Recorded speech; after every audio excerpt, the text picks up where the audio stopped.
할렐루야. 1월 27일 금요일 묵상 말씀 시간입니다. 선물. 누군가에게 선물을 받았습니다. 정말 감사하지 않습니까? 기분 좋지 않습니까? 그리고 그 사람에게 웃어야 되지 않겠습니까? 예의를 표해야 되지 않겠습니까? 그 사람을 향한 마음이 너그러워져야 되지 않겠습니까? 큰 선물을 받았습니다. 더더욱 이해를 해줘야 되고 기다려주고 용서도 해주고 실수를 했습니다. 잘못을 했습니다. 따지는 것이 아니라 좋은 말로 해야 되지 않겠습니까?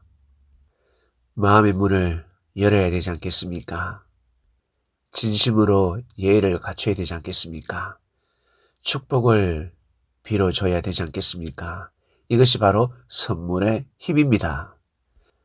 크나큰 선물을 받았음에도 불구하고 고급지고 아주 비싼 귀한 선물을 받았습니다. 그럼에도 불구하고 일반 사람처럼 대한다, 똑같이 대한다. 이것은 실수가 될 것이고 그리고 예의에서 아주 어긋나게 됩니다. 나아가서 죄가 될 수도 있습니다. 우리는 하나님께 이러한 선물을 받았습니다. 어떤 선물인지 곰곰이 생각해 보시고 그래도 기억나지 않으면 정말 기도해 보시길 바랍니다. 구약시대 가인의 부모님이 아담과 하와였습니다. 가인의 동생이 아벨이었습니다. 정말 큰 선물이지 않습니까?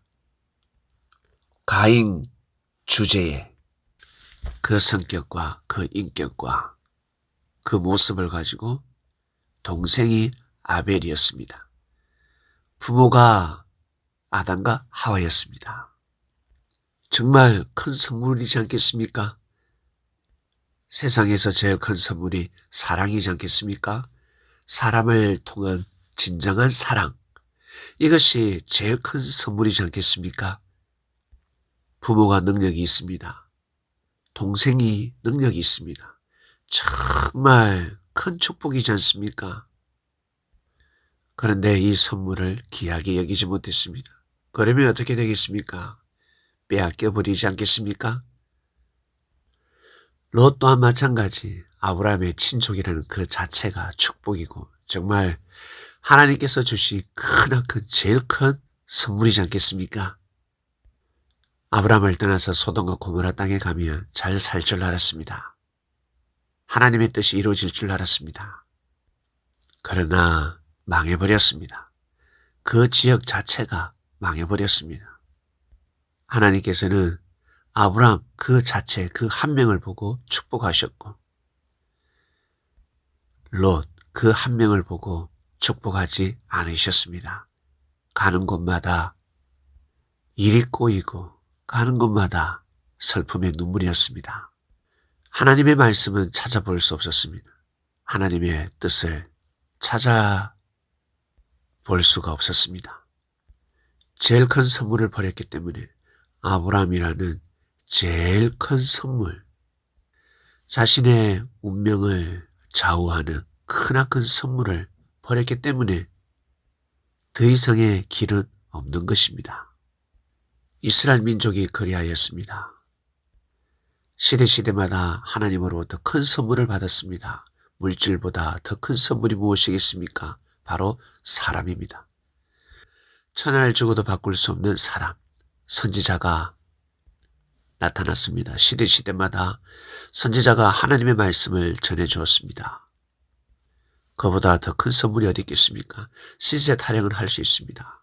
내가 왜 이스라엘에 태어났을까? 나의 부모는 왜 저럴까? 내 자식은 왜 저럴까? 내 가족은 왜 저럴까? 내 친구는 왜 저럴까?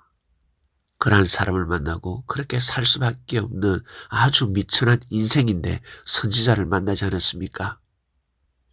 하류 인생입니다. 자기 자신을 저주하듯이 저주받을 인생입니다. 그런데 선지자의 말씀을 듣고 있습니다. 정말 감사할 정말 큰 선물이지 않겠습니까? 눈물을 흘려야 하는 선물이지 않겠습니까? 그런데 그 선물을 버렸습니다. 그 선물을 무시했습니다. 발로 차버렸습니다. 그러면 자기 자신의 인생이 돌처럼 굴러가는 것입니다. 사단이 발로 차버리는 것입니다. 민족이 그리 되는 것입니다. 결국 선지자를 무시하듯이 예수 그리스도를 무시하였습니다. 민족적인 사람이 아닙니다. 세계적인 사람입니다. 인류적인 사람입니다. 모든 인류가 고개를 숙이고 존경을 표하는 사람이었습니다. 그러한 사람을 무시했으니 어찌 되겠습니까? 사랑과 평화가 이루어지겠습니까? 사랑과 평화의 선물을 받고 싶다면 어떻게 해야 되겠습니까? 예수님을 무시하면 아니 되는 것입니다. 그를 인정해야 되는 것입니다. 그래야지만 이 개인의 삶이 풀어지는 것입니다. 하나님의 섭리 역사를 인정해야 됩니다. 그래야 민족의 운명이 달라지는 것입니다. 이것이 바로 선물의 힘입니다. 자기가 손수 만들었습니다. 정성을 들였습니다. 수공입니다. 그러한 선물을 누구에게 전달했습니다. 근데 누가 무시했다. 포장지도 풀어보지 않았다. 휴지통에 던져버렸다. 인상을 썼다. 웃지 않고 인상을 썼다. 화를 냈다. 어찌 되겠습니까? 그 사람의 운명은 어찌 되겠습니까? 반드시 꼬이지 않겠습니까? 하나님이 주시는 선물을 받지 않고 사단이 주는 선물을 받았습니다. 하나님의 선물을 무시하고 사단의 선물을 끌어안고 있습니다. 눈물을 흘리고 있습니다. 너무너무 좋아서 팔짝팔짝 뛰고 있습니다. 어찌 되겠습니까? 그의 인생이 어찌 되겠습니까? 이것이 바로 선물의 힘입니다. 하나님께서 주신 선물을 받았으니 정말 우리는 늘 감사하고 기뻐하길 애를 써야 합니다. 그 선물을 절대 잊어버리면 아니 됩니다. 하나님 아버지 감사합니다. 이번 주 말씀 선물 말씀이었습니다. 저희들에게 귀한 선물을 주셔서 감사합니다. 고맙습니다. 저희들이 무엇이간데 참으로 부족하고 무지하고 허물도 많고 죄 속에서 살아가는 사망권에서 벗어날 수 없는 인생이었는데 저희들에게 생명의 말씀을 주셔서 생명권을 가하게 하시고 하나님을 섬기는 삶을 살게 해주셔서 감사합니다. 이 시대를 악평하지 않게 하여 주셔서 감사합니다. 우리의 인생을 저주하지 않게 해주셔서 감사합니다. 작은 것에 감사하고 우리보다 능력이 뛰어난 사람을 인정하고 경의를 표하는 삶을 살게 해주셔서 정말 감사합니다. 예수 그리스도라는 선물을 영원히 잃어버리지 않을 것입니다. 천사님께서 늘 함께 하시고 도와주십시오. 감사합니다. 오늘도 귀한 하루가 되길 원합니다. 예수님의 이름으로 기도드립니다. 아멘.